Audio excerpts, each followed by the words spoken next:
how about another pro in the wild?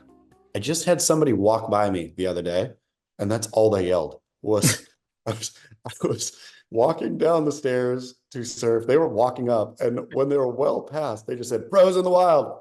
That's That was hilarious. it. Um, okay, we speaking of people chasing eternal youth, Laird Hamilton makes a return. Boom. Although I don't know if how much he's I chasing. think I He think he Laird is raging sort of like I don't see Laird as a HGH freak. I mean, I'm sure he does all that stuff too, but somehow Laird has some dignity to him. So he's chasing fitness and health and wellness, but it doesn't seem to be youth isn't his goal. yeah, it's just like being fit at any age, Yeah, yeah. which is Yeah, not it that does. dignified, but more dignified than Kelly. It somehow feels different to me. I'm not sure why either. But okay, pros in the wild. David and Chaz love the work. I used to surf an outside reef on my longboard in Southern California. Hardly anyone else surfed it. The waves weren't that great, but it was away from the crowds. One day, Laird Hamilton started coming out and seemed in tune with my schedule. He was also in tune with every set wave that I wanted. I would usually say hi to Laird, trying to be friendly, but he would just plain ignore me, wouldn't even look at me. He'd just, quote, take every wave. He was on a stand-up foil and was a wave catching machine. If you wanted to know when a set was coming, just wait till Laird was 20 seconds from the takeoff point. His ability to be in tune with the best set waves was about the only admirable thing about him. Even when it was my turn, he would always come straight at me as I paddled for the wave. Intimidated, I'd always, or, and me intimidated, I would always back down. After a week of this, I thought, F you, Laird, I'm going. A set wave came through. He had just returned from a long ride and sure enough got into it early and was headed straight at me. I put on my blinkers or blinders, I guess, and just caught the wave. He got scary close, but at the last second turned away from me and pulled off the wave and pumped his brick frame out the back and caught the next wave. As I was paddling back out, he said, "Hey, that was my wave." I stopped paddling, looked him in the eye, and said with calm confidence, "No, it was my turn." He got it. He gave me a cheeky smile and paddled off. As I joined him in the takeoff zone and sat up on my board, he said in a friendly voice, "Is that a New Zealand accent? Where are you from?" From that moment on, we chatted and swapped waves. The lesson: don't let alpha surfers intimidate you. Stand up for yourself, surf with etiquette, guidelines, and you will gain respect. Wonderful lesson. And as I was listening along for the journey there, that's what I was I mean, I was wondering where it was going to go, but when it reached that point, I thought fully Laird was wanting this guy to be a better version of himself. Mm-hmm. Laird was pushing him until he finally had enough and manned up and then said, "No, it's my turn now." Right. And then that's all Laird wanted to just take him on the righteous path. But like Felipe Toledo, you can't drag somebody in, right? Laird had to just open the door and say, "Here's the righteous path. You've got to basically burn me in order to regain your manhood. And I'll do you a big favor. And this lesson will carry forth for you."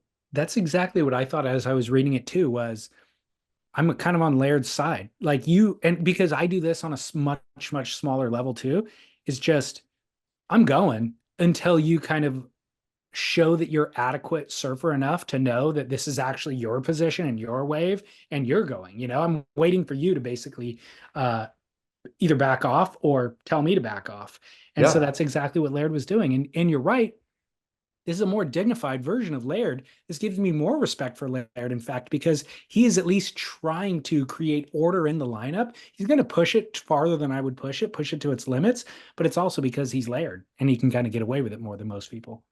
How many days of burn, let's say, or let's say this is spread out. Oh, let's say you and Laird are surfing a Misto outer reef, just you and Laird, let's say twice a month.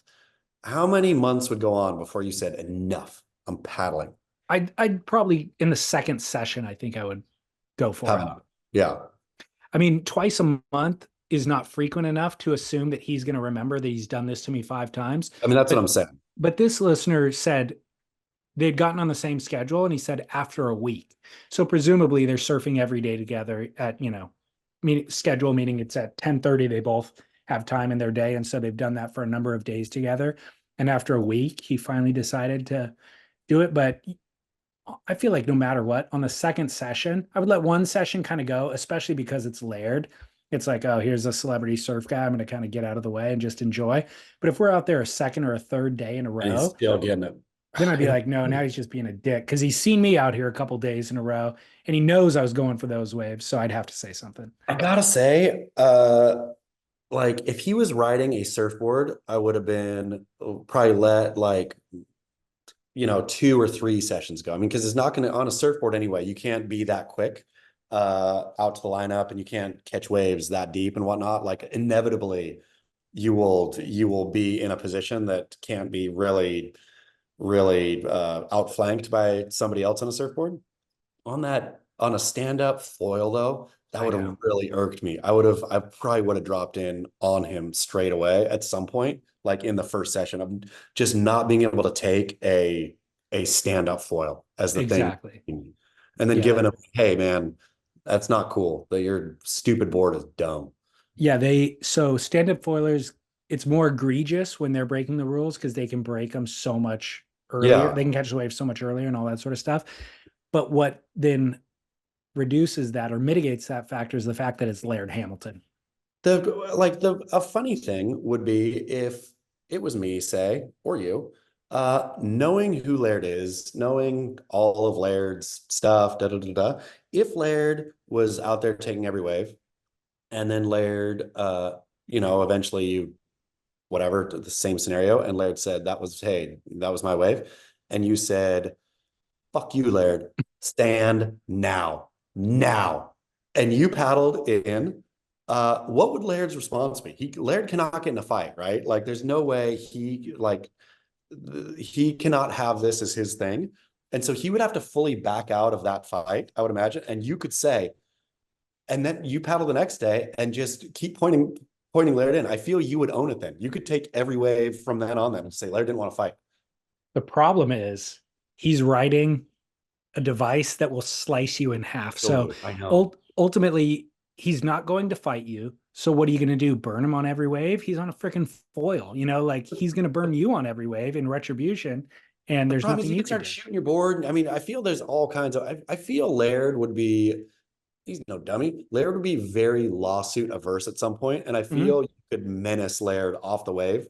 All that it would take was that first challenge him to a fight. He's To just just he has more to lose. he has everything to lose. That's the problem. He has way more to lose, and so he would have to bow out of that scenario. Well, our listener left a postscript and said, by far the most annoying thing about surfing with Laird, he would always bring his little toy dog and the dog would run up and down the beach and bark and yap the whole time he was surfing. Douchebag. Yeah, that sucks. That Laird, boo on that. That's undignified. But I thought this was a like Misto outer reef. How can you hear the dog barking? Um, I guess sound I don't, carries. did he say outer reef? I think you're right. He did. I know where he's talking about. He said outside reef. So it's not an outer reef, it's Okay. outside reef, but it's also in that area, coastal area along Malibu, I where know what there's he's a bunch talking of about. protected coves and Yeah. there's little waves that, break off rocks, but they're not big. There might be mushy, so they're foilable or longboardable. So the dog's on the beach. It's not way out there. It's just Ooh, Laird, do better.